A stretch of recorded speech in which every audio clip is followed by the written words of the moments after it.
و زمونږ د پښتنو د اکثر کارونو د بدل د پاره دا مې حقیقت جنازې لکه ځینو ډېر کم پکې د الله د رضا د پاره شي او دا ډېر که نور عمره کاږم بیا هم کم دی اکثر زمونږ د پښتنو جنازې د څه دپاره بدلې ځکه زمونږ په جنازه کې راغلی یا امید دی چې زمونږ ایله به راشي دغه شان د دوی د بیمار تپوس هم بدل دی دغه شان د دوی لاسنیوي او تعزیت لتله دم بدل دی اوس ته روانې جنازې له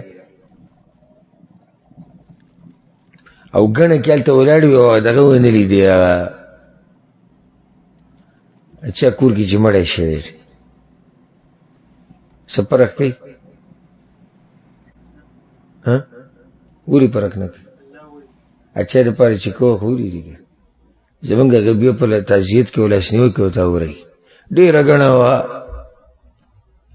ولې دا خبره کوي چې بهیې زه ومه ډېره ګڼه وه د اخري وخت کې خو سمایل جوړ شو فلاني وایي ته خو پکې ولاړ وې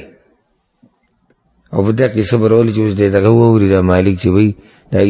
د کور د مالک یا د چا کور کې چې دا غم شوی دی ویډیو خو راغلی زم دې خبرې ته څه ضرورت و الله ته ولیدې که نه که ته د الله د رضا دپاره تللی او د ثواب ګټلو دپاره تللی خو بس خبره ختمه شوه الله ته ولیدې که ښکاري داسې چې د دې خلکو مقصد د الله رضا کول هغه نه دي هغه د دې انسان رضا کول دي